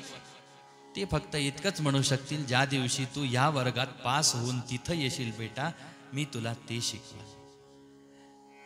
मी तिथंच आहे, तुला तुझी जागा बदलून पुढे यायचं आहे. लक्षात आलं? ते तिथंच आहे. ते त्या रूपात असतील नसता, ह्या रूपात असतील नसता, ह्या रूपात असतील नसता, त्या कधी ते आचार्य शंकर होऊन आले, कधी ते तुकोबा होऊन आले, कधी ज्ञानोबा होऊन आले, कधी रामदास होऊन आले, आज परमहंस बाळकृष्ण होऊन आले. फक्त भाग्याची गोष्ट तुमच्या माझ्यासाठी एकच आहे बरं का. तुकोबाराय आले तेव्हा तुकोबारायांजवळ त्यावेळेला जे होते त्यातले काही आले, आचार्य शंकरांजवळ त्या काळातले काही आले, ज्ञानोबांजवळ त्या काळातले काही आले, रामदासांजवळ त्या काळातले काही आलेले आहेत. आपणही यांच्याजवळ आलेलो आहोत. ही आपल्यासाठी फार भाग्याची गोष्ट आहे. म्हणून यातले मुद्दे समजून घेण्याजोगे आहेत. आपण त्या परमकृपेसाठी त्यांच्या दरबारात येत असतो किंवा आलेलो आहोत.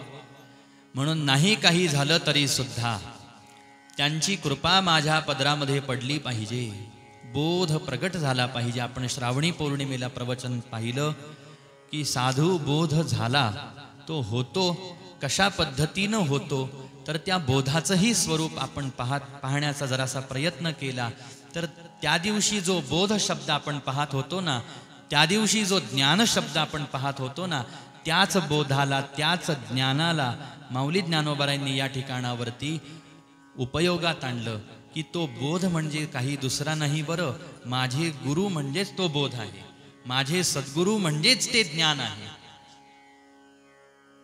ज्ञानस्वरूप असलेले ते गुरु सद्गुरु, बोधस्वरूप असलेले ते सद्गुरु ज्ञानरूपाने मला अनुभवायचे आहेत, बोधरूपाने मला अनुभवायचे आहेत. असं तर सगळं जग साधूला अनुभवतं. लक्षात आलं? साधूला सगळे पाहतात, सगळे भेटतात, सगळे बोलतात, सगळे नमस्कार करतात, पण त्या ज्ञानाच्या पात्रतेचे ते होत नाही. आपल्याला त्या ज्ञानाच्या पात्रतेचं व्हायचं आहे ना, म्हणून इथं आहोत आपण. इथं असण्याचं दुसरं काही आपलं कारण नाही. त्यांच्या जवळ असलेल्या त्या ज्ञानाचं पात्र होण्यासाठी आपण इथं आहोत. आणि म्हणून असा तो उदय आहे त्या ज्ञानसूर्याचा आपल्या जीवनामध्ये झाला पाहिजे. म्हणून सामान्य अनुभव सामान्य माणसांना येणं, काही काही भक्त मंडळी साधू संतांना महात्म्यांना पाहतात, पण म्हणून काय महात्म्यांना चिकटून बसतात का? नाही महाराज. म्हणून काय तिथं श्रद्धा भावनेनी एकच तिथं राहतात का? त्यांच्या जवळ सहवासात बसतात का? नाही महाराज. असं कधी होताना दिसत नाही. मग त्या माणसांचा संग महात्म्यांशी तेवढ्या पुरताच येतो.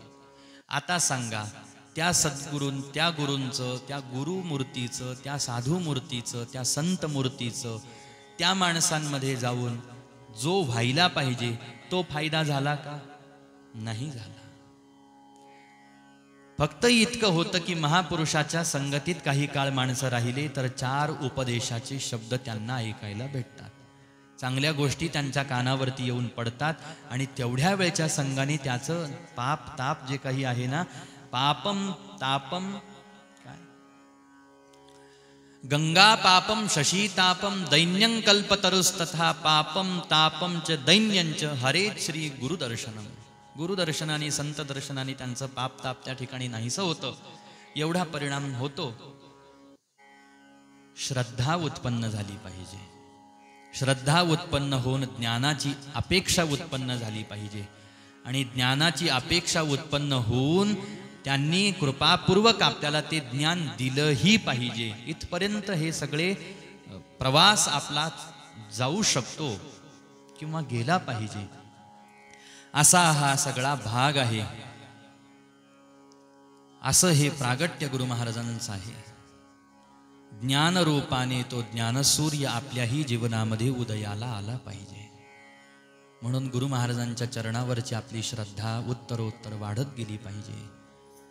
गुरु महाराजांचं ध्यान उत्तरोत्तर वाढत गेलं पाहिजे.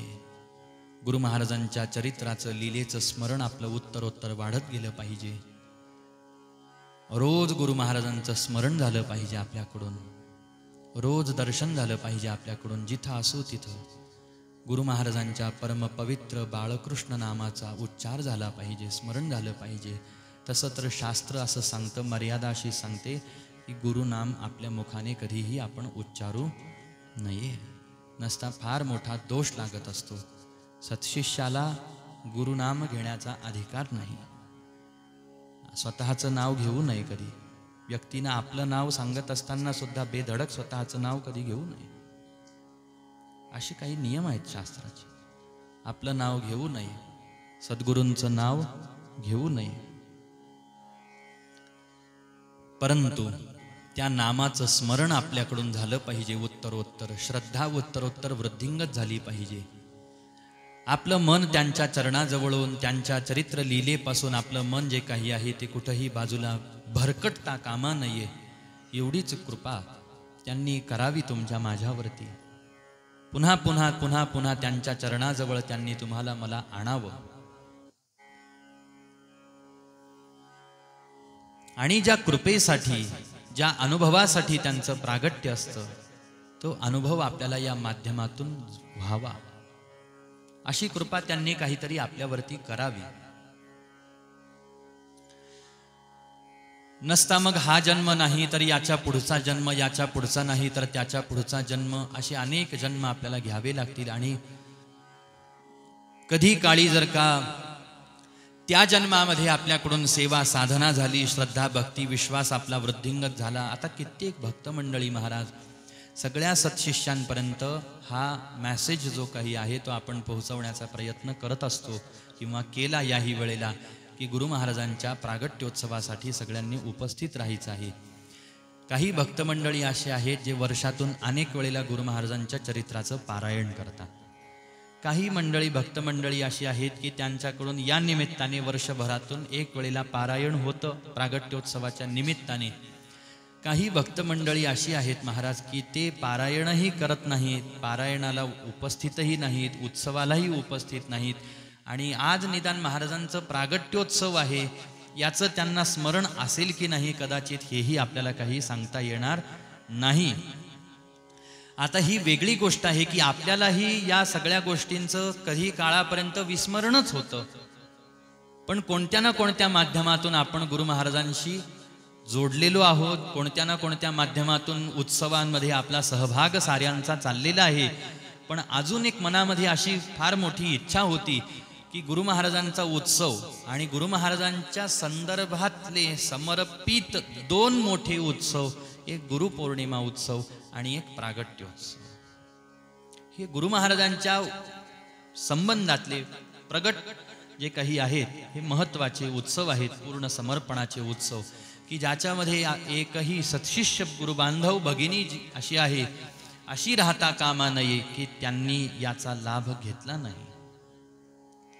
परंतु ज्याचे त्याचं काही अडचणी असण्याची शक्यता आहे, ज्याच्या त्याच्या काही समस्या असण्याची शक्यता आहे, त्याची चिंता एका बाजूनं हा सगळा विचार येतो की त्याची चिंता आपण करून, मधले माणसाने करून काय उपयोग.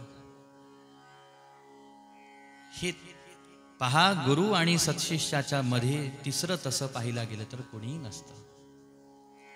याच्याही पुढे जाऊन शास्त्र नसतात, ग्रंथ नसतात आणि देवही नसतो. म्हटले मग काय असतं?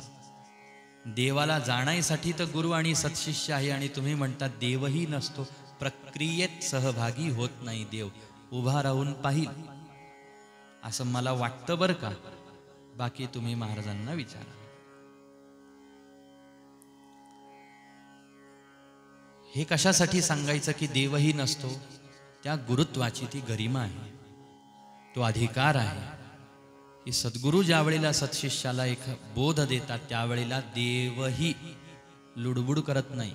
हे सांगायचं कारण असं आहे महाराज की असा सत्शिष्य गुरु आणि शिष्याचा संबंध इतका उच्चतर संबंध आहे, या जगातल्या अनेक संबंधांमध्ये इतका उच्चतर संबंध आहे की त्या संबंधात ढवळाढवळ कोणालाही करता येत नाही. म्हणून आता त्याची तिसऱ्या ठिकाणी आपण तक्रार करून काही उपयोग नाही, किंवा रागवून चिडून का येत नाही, का तुम्ही उत्सवात सहभागी होत नाही, याचं रागावून चिडवून काही उपयोग नाही. पण असं मनात खंत असते, आणि ही खंत यामुळं बोलून दाखवावी लागते कधी कधी, की गुरु महाराज स्वतःहून थोडी म्हणणार. परंतु आपण भाग्यवान की आपल्याला ही ती प्रेरणा देतात, आपल्याकडून करून घेतात, सर्व प्रकारची शक्ती ते आपल्याला देतात. साऱ्यांना ही शक्ती त्यांनी द्यावी, आपल्याला ही शक्ती वारंवार त्यांनी द्यावी, आणि सगळ्या शिष्य बांधवांनी एकत्र येऊन गुरुपौर्णिमा साजरी करावी. सगळ्या शिष्य बांधवांनी एकत्र येऊन सुंदर महाराजांचं चरित्र पारायण करावं. महाराजांच्या चरित्राचं अखंड स्मरण आपण ठेवलं पाहिजे. कधी काळी संकट, आपदा, विपदा, दुःख, दैन्य, दुर्बलता आपल्याला जाणवायला लागली की सद्गुरूंचं मनोमन स्मरण जिथं असो तिथं. आणि पुन्हा एकदा ही दुर्बलता, ही दैन्यता नुसती भौतिक आली जीवनामध्ये, अरे अरे अरे संकट आलं, धावा करा गुरु महाराजांचा, असं नाही. अजून ज्ञानपिपासा उत्पन्न झाली नाही, हे फार मोठं दौर्बल्य आहे. अजून अध्यात्म ज्ञानाची चाड त्यांच्या संगतीत राहून उत्पन्न झाली नाही, ही सगळ्यात मोठी दीनता आहे, हे सगळ्यात मोठं दौर्बल्य आहे. आणि हे सगळ्यात मोठं काहीतरी दुरीत असेल जे अजून ती ज्ञान पिपासा उत्पन्न होण्याला प्रतिबंध आणतंय. हे प्रतिबंध फार घातक आहेत. हे प्रतिबंध कुठंतरी नाहीसे झाले पाहिजे, नाहीसे झाले पाहिजे. असं यामुळं म्हणावं लागतं की प्रयत्न करताना हे प्रयत्न सोपे नाहीत, खूप अवघड वाटतात. म्हणून असं म्हणावं लागतं, बाबा रे तूच कर ना, तूच करून घे, तुला जसं करायचं तसं तू करून घे ना. मला असं माझं मत आहे बरं का, स्पष्ट खडसावून देवाला, गुरु महाराजांना, मला अवघडात टाकू नको असं. पण मग ते म्हणतात हा आळस काही कामाचा, अभ्यास तर करावंच लागल, चिंतन तर करावंच लागल, ज्ञान तर ऐकावंच लागल. ते जड वाटतं डोक्याला खूप. काय जड, काय चेतन, काय अचेतन, काय आत्मा, काय परमात्मा, काय जगत, काय कर्म, कोण करतं, कसं करतं, कधी करतं, अशा पद्धतीचे भाव आहेत महाराज. परंतु हा अतिशय गंभीर विषय आहे. हे यामुळं म्हणावं लागतं कारण आपली धाव तिथपर्यंत जाऊ शकत नाही. तेथील प्रमाण नेणवे वेदांसी ते जीवजंतुसी केवे कळे. अशी कृपा त्यांनी आपल्या साऱ्यांवरती करत राहावी. जसं ते प्रगट झाले, उपदेश दिला, निघून गेले, पुन्हा येतील, उपदेश देतील, निघून जातील, पुन्हा येतील, उपदेश देतील, निघून जातील. अवतार परंपरा त्यांची चालली आहे. त्या अवतार परंपरेमध्ये आपला काहीतरी भाग असला पाहिजे. तो भाग कशासाठी असला पाहिजे? आपल्या पूर्णत्वासाठीचा असला पाहिजे. आले उपदेश दिला, तसं तर संतांचा उपदेश सगळ्यांना देणं चाललंय. कोण वगळलं महाराज संतांच्या उपदेशातून? ज्ञानेश्वरी कोणाला एकाला सांगितली? गीता कोणाला एकाला? गाथा कोणाला एकाला? भागवत कोणाला एकाला सांगितलं का हो? नाही, कोणाला एकाला भागवत नाही, कोणाला एकाला ज्ञानेश्वरी, कोणाला एकाला गाथा सांगितला नाही. पण त्याच्यातलं वर्म, त्याच्यातलं रहस्य, त्याच्यातलं सूत्र, त्याच्यातला गूढार्थ, त्याच्यामध्ये लपलेलं जे ज्ञानतत्व आहे ना, ते ज्ञानतत्व कुणाला तरी एकालाच भेटत असतं. कुणाला भेटतं? जो त्याच्यासाठी पात्र होतो त्याला. आपल्याला पात्र व्हायचं आहे, पात्रता आपल्या अंगी आणायची आहे.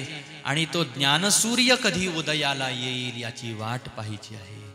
कधी हा अंधार नाहीसा होईल याची वाट पाहायची आहे. आणि कधी त्या प्रखर तेजोमय किरणांमध्ये मला वस्तू पदार्थ दिसतील. पण कोणती वस्तू आणि कोणते पदार्थ? अनेक वचनी नाही महाराज, एकच वस्तू आणि एकच पदार्थ. परम तत्व, परब्रह्म तत्व, परमात्म तत्व, सत्य तत्व. हे त्या गुरुरूपी सूर्याच्या उदयाने आपल्या जो विश्वाचा आभास आहे तो मावळवीत विश्वाभासू, नवल उदयला चंडांशू, अद्वयाब्जीने विकासू वंदू आता. आणि असे जे ज्ञानसूर्य आहेत, जे विश्वाचा आभास नाहीसा करणारे आहेत, जे अद्वैतानुभूतीपर्यंत मला घेऊन जाणारे आहेत ना, अशा त्या माझ्या सद्गुरूंना या निमित्ताने आज मी वंदन करतो, नमस्कार करतो. म्हणून माऊली ज्ञानोबारायांनी वंदन केलं.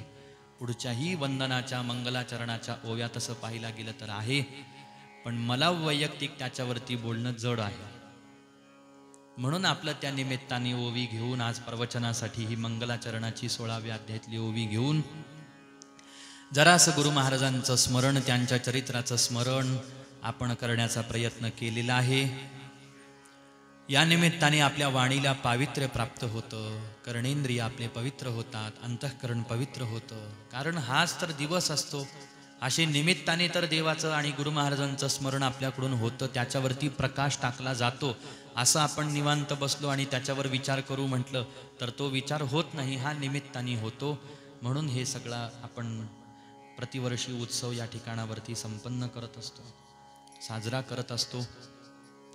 गुरु महाराजांच्या प्रेरणेतून हा प्रागट्योत्सव या ठिकाणावरती सुरू झालेला आहे. अत्यंत पवित्र दिवस.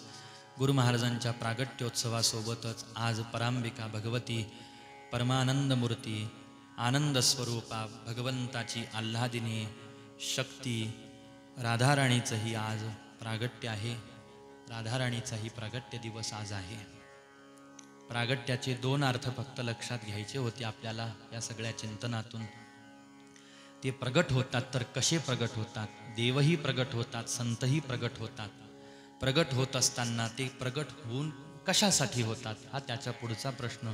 तुमच्या माझ्यावर उपकार करायला ते प्रगट होतात. कोणते उपकार करायला प्रगट होतात? भौतिक उपकार करायला नाही, पारमार्थिक उपकार करायला ते प्रगट होतात. हा त्याच्या पुढचं त्या ठिकाणी उत्तर होतं. तिसरा भाव असा होता या चिंतनाचा, प्रगट होत असतानाचे 2 स्वरूप आपण भावचिंतनातून पाहिले. एक असे प्रगट झाले, बाबऱ्यामध्ये प्रगट झाले, नाटू भट्ट आणि ललिता देवींच्या उदरी प्रगट झाले. ते तिथून लीला करून इथं आले, इथं लीला विहार केला महाराज त्यांनी, इथंच आपला देह त्या ठिकाणी त्यांनी शांत केला. असे ते प्रगट झाले, असे ते वावरले. आणि अजून त्यांना प्रगट व्हायचं. ते कसं प्रगट व्हायचं तर ज्ञानसूर्याच्या रूपाने बसलेल्यापैकी सगळ्यांच्या अंतःकरणामध्ये त्यांना ते प्रगट झाले पाहिजे. म्हणून हे आपले गुरु महाराज असे प्रगट झाले, ज्ञानसूर्य होऊन प्रत्येकाच्या अंतःकरणामध्ये त्यांचा प्रकाश. असं त्या दिवशी ते, ज्या दिवशी ते प्रगट होतील त्या दिवशी आपल्याही जीवनाचं फार मोठं नवल होईल, आश्चर्य होईल.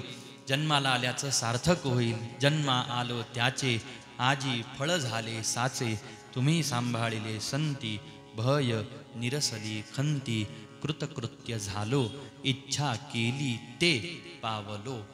म्हणून संत साधू गुरुकडे जात असताना काय इच्छा घेऊन जायचं? भौतिक कृपा करतील, असं करतील, तसं करतील, हे करतील, ते करतील, नाही नाही. आपल्याला खऱ्या अर्थाने या माईक जगतातून निवृत्त करून कृतकृत्य जे करतील. 2 तटावरती या नमनामध्ये पुढं असं सांगितलेलं आहे की ते चक्रवाक पक्षी जे आहेत माया नदीमध्ये आहे. एकीकडून तो दुसरा पक्षी आहे नर पक्षी, एकीकडून मादा आहे. आणि ते काय, जेव्हा अंधार होतो ना तेव्हा ते दोघं जण एकमेकांच्या विरहामध्ये ओरडतात. असा त्या पक्ष्यांचा दृष्टांत दिला पुराणांमध्ये, कथा आली अशी की ते ओरडतात. ती मादा तिकडून ओरडते आणि तिला प्रतिसाद म्हणून नर इकडून ओरडतो.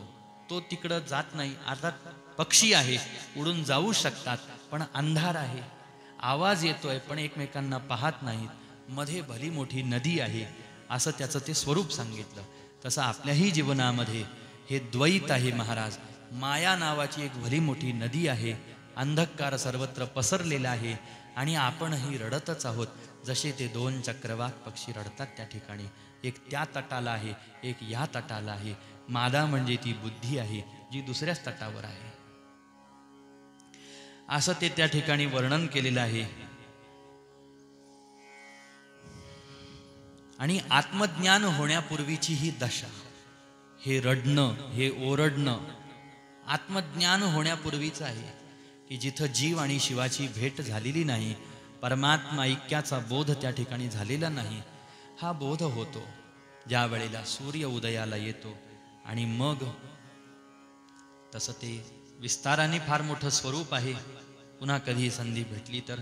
आणि तसंही गुरु महाराज त्याच्यावरती प्रकाश टाकत आहेत, टाकतील. हे त्यांच्याच मुखाने आपण श्रवण केलेलं अतिशय उत्तम राहील. सद्गुरुनाथ महाराज की जय.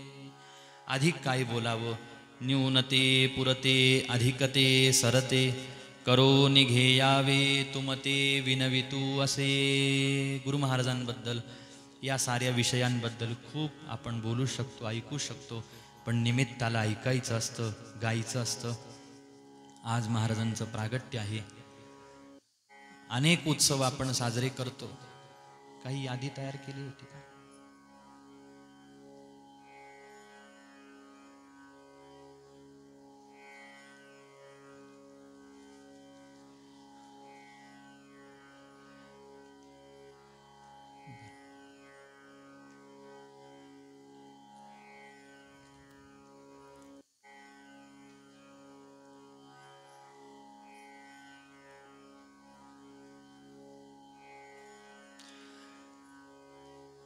ज्यामध्ये महाराजांचं प्रागट्य ही सामान्य विभूती नाही, हे आपल्याला कळालं पाहिजे.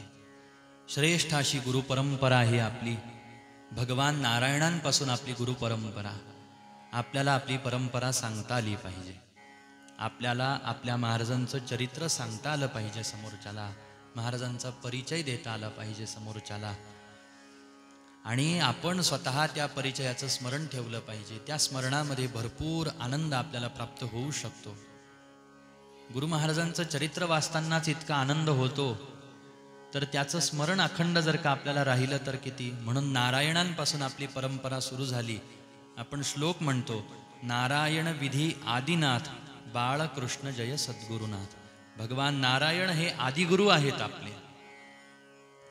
नारायणांपासून ब्रह्मदेव भगवान शंकरांना अनुग्रह प्राप्त झालेला आहे. विधी आदिनाथ, विधी अर्थात ब्रह्मदेव, आदिनाथ अर्थात भगवान सांब सदाशिव. आणि आदिनाथ सांब सदाशिवांकडून साक्षात बाळकृष्ण महाराजांना, आपल्या गुरु महाराजांना अनुग्रह प्राप्त झालेला आहे. हे वेगळं सांगायची आवश्यकता नाही की बाळकृष्ण महाराजांपासून अनुग्रह आपल्या सद्गुरूंना प्राप्त झालेला आहे, हे वेगळं सांगायची गरज नाही. म्हणून अशा ह्या गुरुपरंपरेला या निमित्ताने आपण वंदन करू. नारायणांचं स्मरण, भगवान शंकरांचं स्मरण, आपल्या परमगुरूंचं स्मरण, आपल्या सद्गुरूंचं स्मरण, अशी ही गुरुपरंपरा आपल्यापर्यंत आलेली आहे. त्या परंपरेचं रोज स्मरण, त्या परंपरेचं रोज ध्यान, त्या परंपरेला वंदन, परंपरेच्या पायिकत्वाची जाणीव अंतःकरणामध्ये ठेवून तशा पद्धतीनंच कर्म, तशा पद्धतीचेच आचार, तशा पद्धतीचेच विचार, ते देतील ती साधना, ते सांगतील त्या पद्धतीचं सर्व प्रकारचं अनुसरण, अनुकरण इत्यादी भावांनी आपण त्यांच्याशी अधिकाधिक जोडले जातो. म्हणून त्यांचं आगमन व्हावं, त्यांनी यावं, जेणेकरून नवचैतन्य कुलम पवित्रम जननी कृतार्था वसुंधरा पुण्यवती च तेन अपार संवित सुखसागरेस्मिन् लीनं परम ब्रह्म